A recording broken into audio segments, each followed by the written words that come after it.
आत्म तत्व का साक्षात्कार करने के लिए सर्वप्रथम समस्त अनात्म प्रपंच से विरक्त होना होता है। तो अपना मुख्य विषय चल रहा था सत्य को जाने बिना। क्या विषय चल रहा था अपना? सत्य को जाने बिना दुखों की निवृत्ति होती ही नहीं। यही विषय चल रहा था ना। तो इस प्रसंग के अंतर्गत बंधन का स्वरूप क्या है, इसी विषय पर हम चर्चा कर रहे थे, जिसमें बंधन का स्वरूप बताया था। क्या बताया था?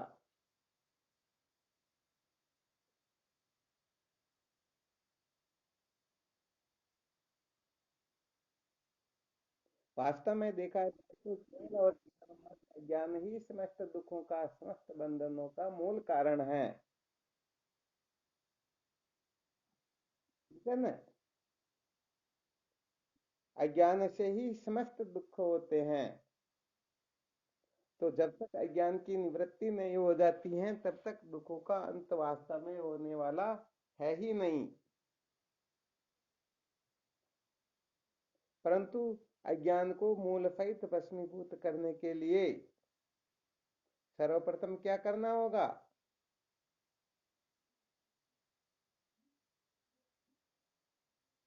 अज्ञान के कार्य के बारे में थोड़ा विचार करके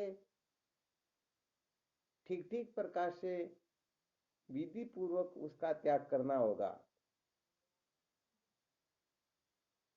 आ रहा है समझ में?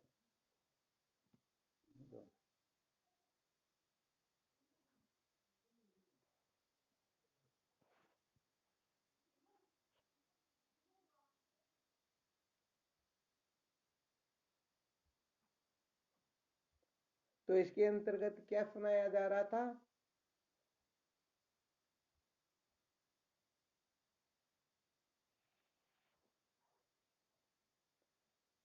कर्म धन व भोग का ठीक ठीक प्रकार से सदुपयोग करते हुए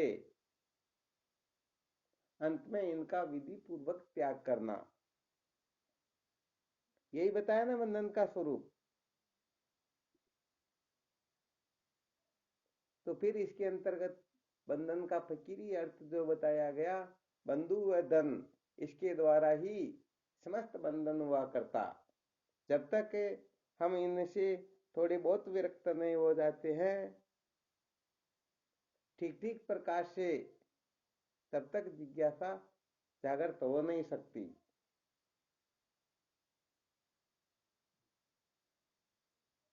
और इसी प्रसंग के अंतर्गत कल सुनाया गया था, संसार को बनाए रखकर यदि कोई सत्य का साक्षात्कार करना चाहे तो यह संभव ही नहीं है।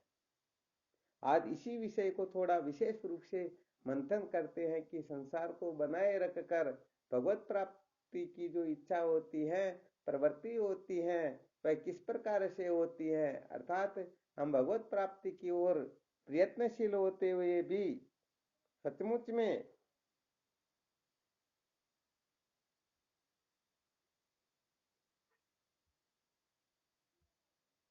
सचमुच में क्या है?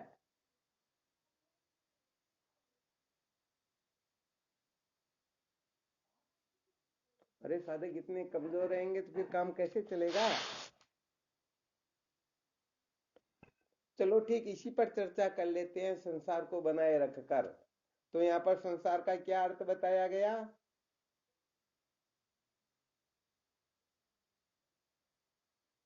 हाँ, जो सरक जाए उसे संसार कहते हैं।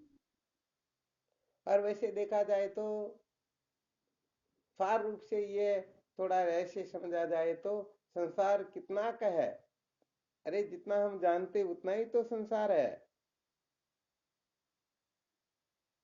तो हम कितना जान रहे? वैसे देखा जाए तो देह इंद्रिया प्राण मन बुद्धि, इनको छोड़ करके जो संसार है वो हमको दुखी नहीं करता है, बल्कि दुखी करने वाला तो ये संसार ही तो है।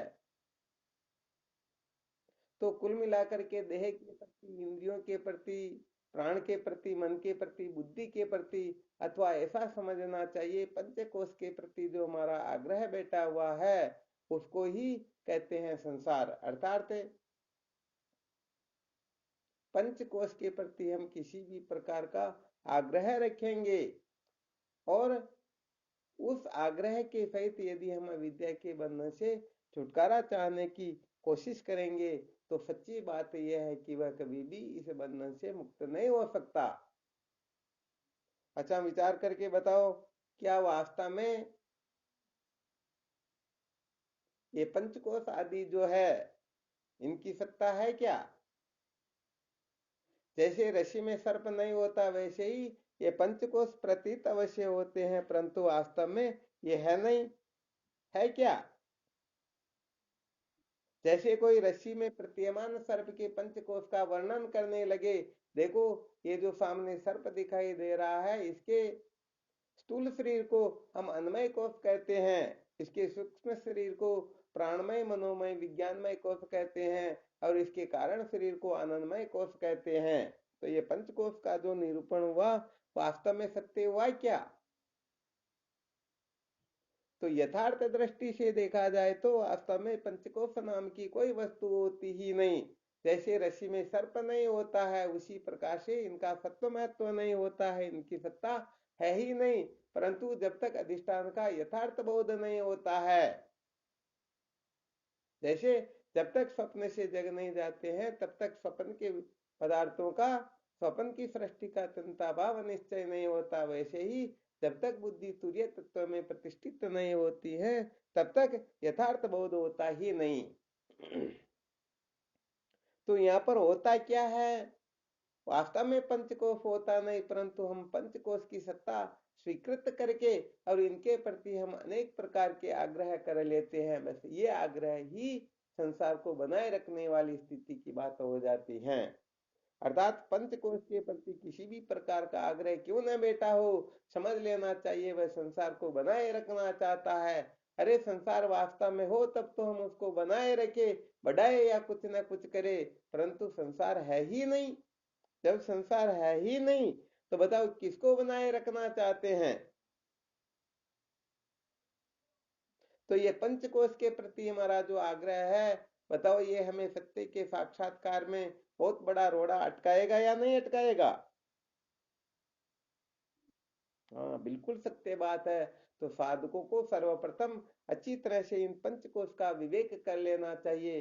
अच्छा, इस बात का थोड़ा अच्छी तरह से ध्यान रखना, यदि कोई पंचकोश का विवेक करके इन पंचकोश को दृश्य समझ ले, झूठा समझ ले, ऐसा समझ ले, अनित्य समझ ले और ये पंचकोश दृश्य है और मैं इनका दृष्टा साक्षी हूं, यदि किसी को ऐसा अनुभव हो जाए तो यह मत समझ लेना कि हमने बहुत बड़ा तीर मार लिया। अभी तक तो ऐसा समझो, ऐसी समझ किसी के हृदय में जागृत हो जाती है तो अभी तक उसे तत्व का बोध नहीं हुआ, अभी तक तो वह शंकर अद्वैत वेदांत की प्रथम कक्षा में बैठने के योग्य हुआ। हाँ, ध्यान देना, क्योंकि बहुत सारे लोग केवल दृष्टा साक्षी के चिंतन को बहुत बड़ी वस्तु समझ लेते हैं। वास्तव में परमार्थ जो होता है अद्वैतम परमार्थतः, ये अद्वैत तत्व ही परमार्थ होता है। ये दृष्टा दृश्य का जो भेद होता है ये भेद परमार्थ नहीं होता है, क्योंकि भेद जहां खेद विद्यासागर में आता है ना, तो ये भेद कहने का मतलब अज्ञान से ही इस भेद की उत्पत्ति होती है। जब तक अज्ञान की निवृत्ति नहीं होगी तब तक भेद की निवृत्ति होने वाली है नहीं। यदि आप एन के प्रकार इस भेद को मिटाने की कोशिश करोगे, कुछ समय के लिए मिट जाएगा, परंतु अज्ञान की निवृत्ति नहीं हुई तो सच्ची बात यह है वह भेद दूसरे रूप में प्रकट हो जाएगा, जिसके लिए आपको एक दिन बताया था कि यदि किसी को रस्सी में सर्प की भ्रांति हो रही हो और उसे ऐसा बोध हो जाए कि ये सर्प नहीं है, इतनी देर तक सर्प एक जगह पर टिक नहीं सकता, तो सर्प का भ्रम भले ही निवृत्त हो जाएगा, परंतु डंडे का भ्रम हो जाएगा, जलधारा का भ्रम हो जाएगा, कुछ न कुछ भ्रम लगा रहेगा या नहीं? हाँ, निश्चित रूप से कुछ न कुछ भ्रम लगा ही रहेगा। परंतु यदि समस्त भ्रमों का जो आधार है, जो अधिष्ठान है, ऋषि उसको ठीक ठीक तरह से जान ले, तो बताओ फिर सर्प माला दरार किसी भी प्रकार का भ्रम शेष रहेगा क्या? तो केवल मात्र यहाँ पर इतना ही समझना है कि जब तक चित्त शुद्ध नहीं होता है, क्योंकि श्रुति माता के कथनानुसार ब्रह्म को जानने वत जानने का नाम ब्रह्म ज्ञान होता है। अपनी अक्ल होशियारी से यदि कोई परमार्थ तत्व का साक्षात्कार करना चाहता है तो कदापि नहीं कर सकता। बस इसी के लिए आपको वो पहले महामंत्र बताया था, बड़ा ब्रह्मास्त्र। श्रुति प्रमाणिक मत स्वधर्म निष्ठा तयव आत्मा विशुद्धि रसे विशुद्ध बोधि परमात्मा वेदनम तेनैव संसार समूलनाश। अर्थात जिसका श्रुति प्रमाणे में दृढ़ निश्चय होता है उसी की स्वधर्म में निष्ठा होती है। जिसकी स्वधर्म में निष्ठा होती है उसी का अंतःकरण शुद्ध होता है। जिसका अंतःकरण शुद्ध होता है उसी को तत्व का ज्ञान होता है, और जिसको ज्ञान होता है वही संसार के बंधन से मुक्त होता है। तो सर्वप्रथम श्रुति प्रमाणे में दृढ़ निष्ठा होनी चाहिए। और श्रुति माता कहती है तुम देह नहीं बल्कि देह से भिन्न हो। अब यदि हम पंचकोश में आग्रह करके बैठ जाए तो बताओ श्रुति माता की अवहेलना हो रही या नहीं हो रही है? बिल्कुल हो रही ना। तो यहाँ पर महत्वपूर्ण बात यही है कि हमें सर्वप्रथम ये संसार को बनाए रखने की जो कल्पना बैठी हुई है, सबसे पहले इस कल्पना को ठीक ठीक प्रकार के जला ठीक ठीक प्रकार से जलाकर भस्म करना होगा। वास्तव में इसे हमें ऊपर उठना होगा। यदि ऊपर नहीं उठेंगे तो सच्ची बात है विचार तो करेंगे ब्रह्म का, और अपना जो अहम अर्थ बैठा हुआ है वो स्थूल शरीर में बैठा हुआ या सूक्ष्म शरीर में बैठा हुआ या कारण शरीर में बैठा हुआ है, तो फिर वह पंचकोश में ही अटकेगा। फिर उनका जो ज्ञान होगा वो चार्वाक सिद्धांत वाला होगा। शंकर वेदांत वाला बोध उनको सचमुच में होगा नहीं। आ गया समझ में? और हमारे शास्त्रों का तो ऐसा भी कथन है कि देहात्म बुद्धिजम पापम न तद गोवद कोटि भी आत्मा अहम बुद्धिज पुण्यम न भूतो न भविष्यति। अरे जो देह को मैं मेरा समझता है उससे बड़ा कोई पाप होता ही? तो बताओ देह को मैं मेरा समझना पुण्य है क्या? पाप है। जबकि हम इस बात को अच्छी तरह से जानते हैं फिर भी हम साधन वजन करते हैं, दान पुण्य करते हैं, जब तप करते हैं, तीर्थवर्त करते हैं, पूजा पाठ करते हैं, यहाँ तक कि भगवान की भक्ति करते हैं, तो आप संसार का त्याग करते हैं। तो इसके मूल में ये रहता है अपने शरीर को सजाना। तो बताओ हम आत्म तत्व का बोध प्राप्त करने की ओर प्रवृत्त हो रहे हैं या अनात्म प्रपंच को और मजबूत करने के चक्कर में पड़े हुए हैं? अरे वास्तव में अनात्म वस्तु होती ही नहीं। फिर भी हम कहने का मतलब देखो कांच में जब देखते हैं तब कितने टेढ़े मेढ़े होकर के पता नहीं कैसे कैसे अपने शरीर के बारे में ऐसी ऐसी कल्पना करते कि मेरे जैसा सुंदर तो संसार में कोई नहीं है। क्या बताएं आप लोगों को? कोई कहने का मतलब अपने होठों को देख करके पागल होता, कोई अपनी आंखों को देख करके पागल होता, कोई पता नहीं किस किस को देख करके पागल होता है कि मेरे होठों की कट ऐसी है, मेरी आंखें इतनी सुंदर है, मेरा नाक ऐसा है, मेरे गाल ऐसे हैं। ये बेवकूफ लोग वास्तव में आत्म तत्व का साक्षात्कार न करके अनात्म प्रपंच की ओर ही प्रवृत्त हो रहे होते हैं। बिल्कुल सत्य है या नहीं है? हाँ, तो सर्वप्रथम सचमुच में यदि अविद्या के बंधन से मुक्त होना है तो इसके लिए सर्वप्रथम क्या करना होगा? केवल और केवल मात्र अन्वय कोश का विवेक। और जब हम अन्वय कोश का विवेक करेंगे तो सर्वप्रथम 6 प्रकार के जो वर्म होते हैं, नाम रूप कुल गोत्र वर्ण और आश्रम, यदि किसी को अपने नाम का भ्रम हो कि नहीं नहीं मैं तो यही हूं, मेरे नाम के आगे जी क्यों नहीं लगाया, इससे पहले श्री श्री फलाना ढीकना क्यों नहीं लगाया, तो समझ लेना चाहिए अभी तक वह आत्म तत्व का बोध नहीं प्राप्त करना चाहता, बल्कि नाम को क्या चाहता, नाम का क्या करना चाहता है? नाम का ही तो प्रचार प्रसार चाहता है। कोई रूप में अटक रहे हैं तो कोई कुल गोत्र में उलझे हुए हैं तो नहीं नहीं हमारा कुल सबसे श्रेष्ठ है, हमारा गोत्र सबसे श्रेष्ठ है। अरे सारा का सारा रज्जु सर्प के समान है। वास्तव में शरीर की ही सत्ता नहीं है तो ये शरीर के नाम रूप कुल गोत्र वर्ण आश्रम कहाँ से सत्य होंगे? और वैसे देखा जाए तो बहुत सारे लोग इस जगह पर ऐसे अटक जाते हैं कि उनको कहने का मतलब आत्म तत्व का विचार करने का समय ही नहीं मिलता, 24 घंटे इसी को सजाने संवारने के चक्कर में ही पड़े रहते हैं। वैसे देखा जाए तो देखो, थोड़ी बात तो कड़वी होती है परंतु थोड़ी खरी बात भी होती है।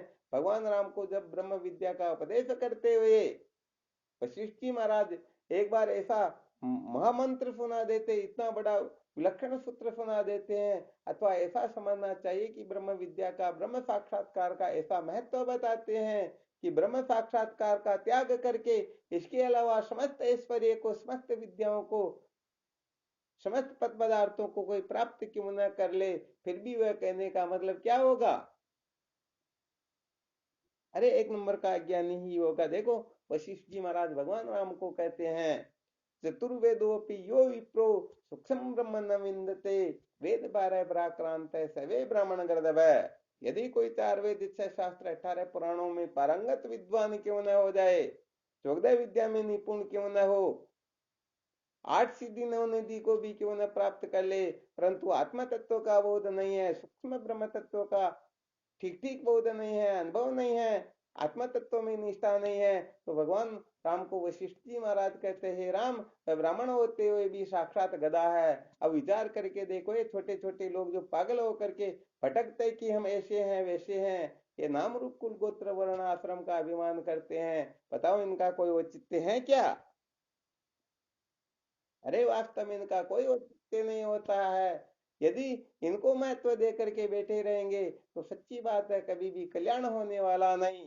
यहाँ पर तो कामी क्रोधी लालची, यहाँ से भक्ति न होई, भक्ति करे कोई सूरमा, जाति वर्ण कुल खोई। देखो विषम पितामह को युधिष्ठिर जी महाराज वो सया पर सो रहे थे, तब विषम पितामह जाकर के प्रार्थना करते हैं, भगवान मेरे हृदय में एक शंका है, आप ये समझाने की कृपा करो कि क्या भगवत प्राप्ति आत्मा तत्व का जो साक्षात्कार है, क्या ये प्राणी मात्र का अधिकार है या कोई वर्ण विशेष वाले ही इसको कर सकते हैं?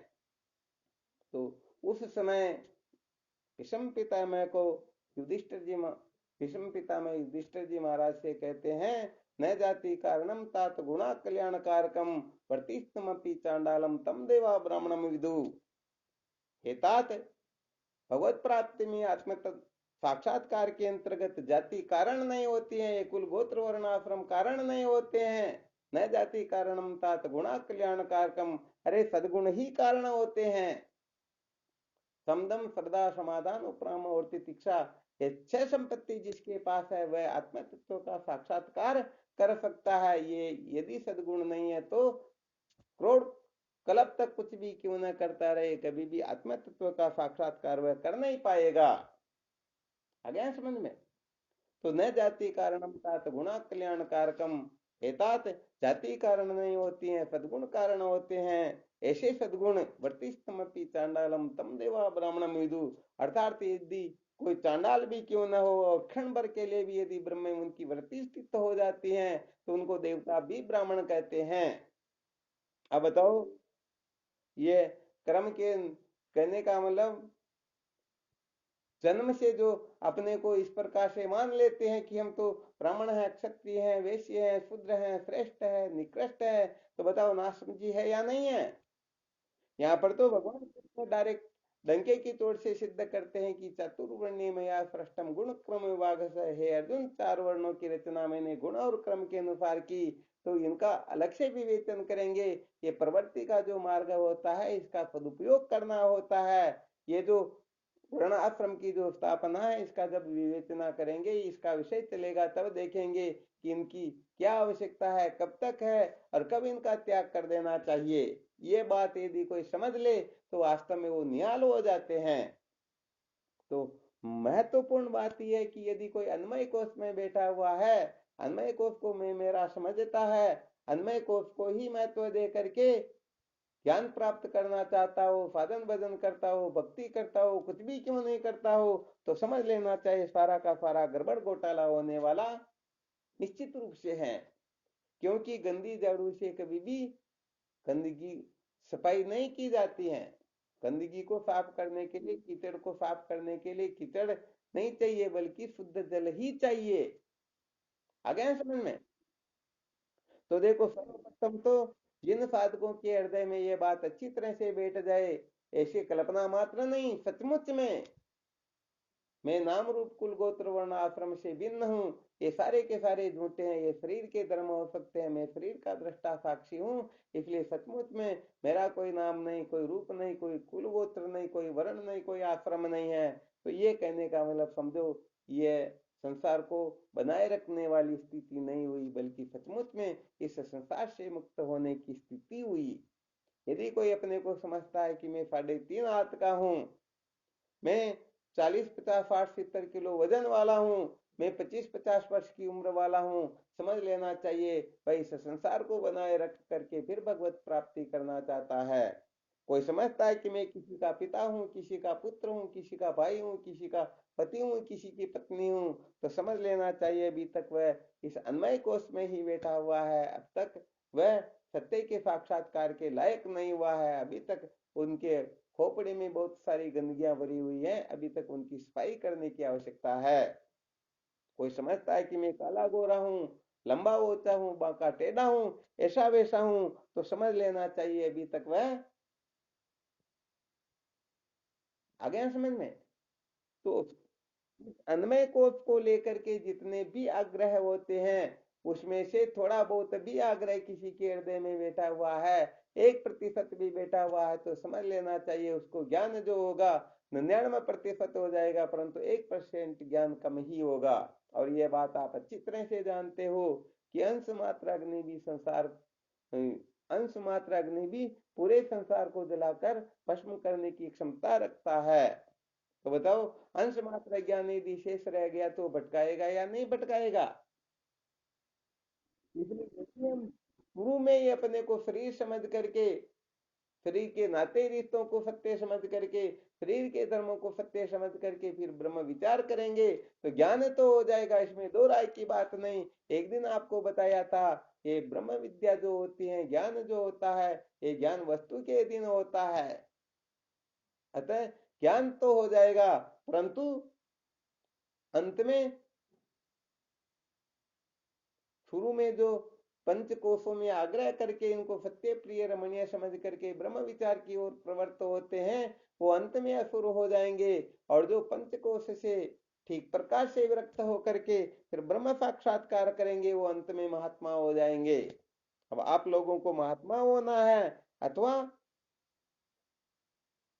असुर होना, ये आप लोग देख सकते हो कि नहीं नहीं, जैसे बहुत सारे लोग ऐसे कह देते, सुनने को भी मिलता है, नहीं नहीं हमारे में तो, कहने का मतलब कोई गंदगी है ही नहीं, हमको गंदगी मालूम ही नहीं पड़ती। तो सच्ची बात है कि जिनको भोग की गंदगी गंदगी मालूम न पड़े, जिनको क्रोध की गंदगी गंदगी मालूम न पड़े, लोभ की गंदगी गंदगी मालूम न पड़े, राग द्वेष की गंदगी गंदगी मालूम न पड़े, तो समझ लेना चाहिए भाई वो इतना साफ सुथरा है कि अब उसके लिए ब्रह्म ज्ञान तो क्या, किसी की आवश्यकता ही नहीं है।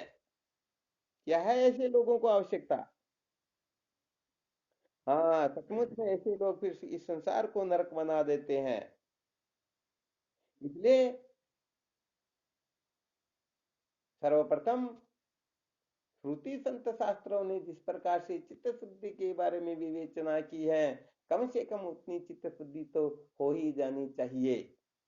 ऐसी चित्त शुद्धि होगी तो ज्ञान ब्रह्म विद्या का श्रवण करने मात्र से आप कृतार्थ हो जाओगे, और साथ ही साथ जीवन मुक्ति के विलक्षण आनंद की ओर आपकी प्रवृत्ति उसी समय हो जाएगी, या समझो उसी समय आपको जीवन मुक्ति के विलक्षण आनंद का अनुभव हो जाएगा। ठीक है ना? तो कुल मिला करके सबसे पहले इस अन्वय कोश के प्रति क्या आग्रह है, इस आग्रह से ऊपर उठने की चेष्टा करो। उसके बाद में फिर प्राणमय कोश से कैसे ऊपर उठते हैं, फिर मनोमय कोश से कैसे ऊपर उठते हैं, फिर विज्ञानमय कोश, फिर आनंदमय कोश, इन सब कोशों से जो वास्तव में ऊपर उठ पाएगा, इनको मैं मेरा नहीं समझेगा, समझो वही वास्तव में शंकर अद्वैत वेदांत का मुख्य अधिकारी है। बाकी के भी अधिकारी हो सकते, परंतु वो मुख्य अधिकारी नहीं है, वो मुख्य अधिकारी ही कहलाते हैं। क्योंकि वेदांत के अधिकारी एक तो कृतोपासक होता है, एक अकृतोपासक होता है। जो कृतोपासक होता है वह वेदांत श्रवण करने मात्र से जीवन मुक्त हो जाता है। और जो एकृतोपासक होता है उनको मनोनाशाक्षय का अभ्यास करना होता है, तब जाकर के जीवन मुक्ति के विलक्षण आनंद का अनुभव होता है। आ गया समझ में? तो प्राणमय कोश से तात्पर्य होता है जब तक हम क्रियाओं में उलझे रहेंगे तब तक समझो हम प्राणमय कोश में अटके हुए हैं। यदि मान्यताओं के अंतर्गत उलझे रहेंगे तो समझो हम मनोमय कोश में अटके हुए हैं। जानकारियों के चक्कर में पड़े हुए हैं तो हम विज्ञानमय कोश में ही अटके हुए हैं। और भोगों के पीछे पागल हो रहे हैं तो समझो अभी तक हम आनंदमय कोश में अटके हुए हैं। तो देखो वास्तव में यदि ठीक ठीक प्रकार से कोई पंचकोश से ऊपर उठने की चेष्टा करेगा तो फिर अंत में तो कहने का मतलब एक चुटकी बजाय जितना काम शेष रहता है और कुछ शेष रहता ही नहीं।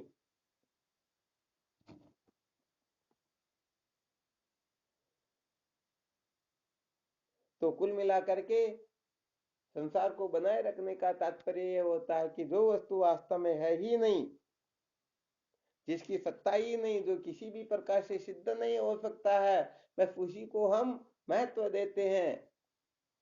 उसको महत्व देना ही संसार को बनाए रखना है। बताओ इनकी कोई सिद्धि कर सकता है क्या? अरे इनकी संसार की सिद्धि तो क्या, संसार जिससे बनता है उन पंच तत्वों की कोई सिद्धि नहीं कर सकता है। यदि कोई पंच तत्व की सिद्धि कर दे तो इनका जो कारण देश काल आदि है उनकी कोई सिद्धि नहीं कर सकता, ज्ञान की कोई सिद्धि नहीं कर सकता। क्योंकि वास्तव में ज्ञान हो तब तो ये सब उत्पन्न हो, परंतु ज्ञान वास्तव में होता ही नहीं। ये तो क्या होता है कि ब्रह्म विचार करने की थोड़ी ये मर्यादा होती है। भगवान शंकराचार्य जी महाराज ब्रह्म सूत्र के अध्यास भाष्य में इस बात को सिद्ध करते हैं कि जब तक हम अपने को अज्ञानी स्वीकार नहीं करेंगे तब तक ब्रह्म विचार सफल ही नहीं होगा, ब्रह्म विचार की आवश्यकता ही नहीं होगी। इसीलिए पहले अपने को अज्ञानी समझना होता, तब जाकर के आगे बढ़ना होता है। तो ये साधकों की दृष्टि से कहा जाता है, तत्ववेता महात्माओं की दृष्टि से तो अज्ञान नाम की कोई वस्तु होती ही नहीं। यहाँ पर हो सकता है कुछ लोग कह सकते हैं कि अहम अज्ञ, मैं अज्ञानी हूं, इस प्रकार का अनुभव जो है ये अज्ञान को सिद्ध करता है। तो देखो भाई यहाँ पर थोड़ा ये रहस्य भी समझा देते हैं। अहम अज्ञ ये इस प्रकार का जो अनुभव होता है, बताओ ये अनुभव भ्रांत पुरुषों का है या ज्ञानियों का?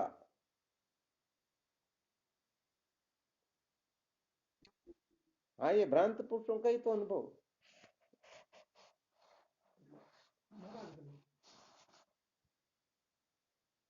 बताओ भ्रांत पुरुषों का अनुभव कभी प्रमाणित होता है क्या? अरे क्या बात करते हो, भ्रांत पुरुषों का अनुभव प्रमाण नहीं होता है।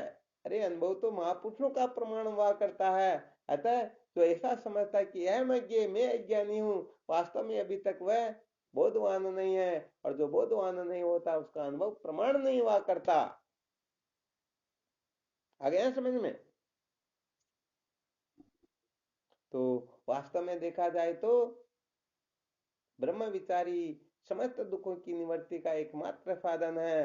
परंतु ब्रह्म विचार उसी के हृदय में ठीक ठीक प्रकार से प्रकट होता है जो पंचकोश के प्रति अनंत अनंत प्रकार के जो आग्रह अनादिकाल से अपने खोपड़े में बैठे हुए हैं वो ठीक ठीक प्रकार से उनका निराकरण हो जाए, तब समझना वास्तव में हम सचमुच में जीवन को धन्य बनाने की ओर प्रस्थान कर रहे हैं। वरना इन पंचकोश को महत्व दे करके, स्थूल सूक्ष्म कारण को महत्व दे करके, जागृत स्वप्न सुषुप्ति को महत्व दे करके हम निश्चित रूप से अंत में पतन के सिवाय कुछ भी प्राप्त नहीं करेंगे, भटकने के सिवाय और कुछ भी प्राप्त होने वाला है ही नहीं। इसलिए यहाँ तक बताया गया कि किसी को ब्रह्मलोक तक के भोगों से वैराग्य क्यों न हो जाए, परंतु आत्मा तत्व का बोध नहीं है तो वह कहने का मतलब जन्म मृत्यु की श्रृंखला से मुक्त नहीं हो सकता। इसलिए महत्वपूर्ण वस्तु है ब्रह्म विचार, ब्रह्म विद्या। केवल और केवल मात्र ज्ञान ही महत्वपूर्ण वस्तु है। परंतु वह ज्ञान जैसे अशुद्ध पात्र में यदि वस्तु डालेंगे तो वह वस्तु अशुद्ध हो जाएगी, और शुद्ध पात्र में डालेंगे तो वह वस्तु शुद्ध रहेगी।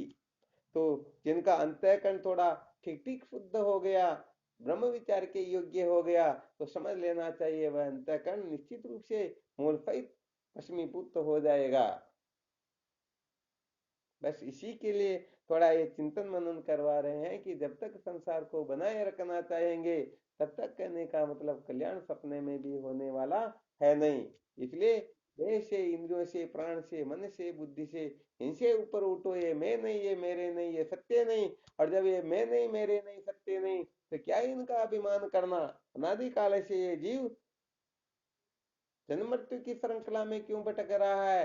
क्योंकि ये देह को ही मैं मेरा समझता है। देह के धर्मों के पीछे पागल होकर के ये अपने जीवन को व्यर्थ बर्बाद करता रहता है।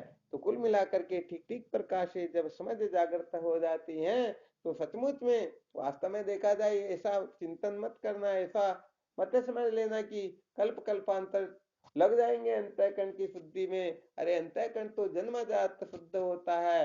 केवल और केवल मात्र अनात्म चिंतन को ही अंतःकरण की अशुद्धि कहते हैं और अनात्म चिंतन के त्याग को ही चित्त शुद्धि कहते हैं। तो कुल मिलाकर के आत्म तत्व के सिवाय जो कुछ भी देखने में, सुनने में, सूंघने में, चखने में, स्पर्श करने में आता है, ये सारा का सारा कल्पना मात्र है, सारा का सारा संसार है, सारा का सारा मलिन अपवित्र है, अविद्या है। अतः इनका सम्यक प्रकाश से त्याग करो। समस्त प्रपंच के अधिष्ठान आत्म तत्व को जानने वत जानो, यही जीवन का सार है। बोलो सच्चिदानंद गुरुदेव की।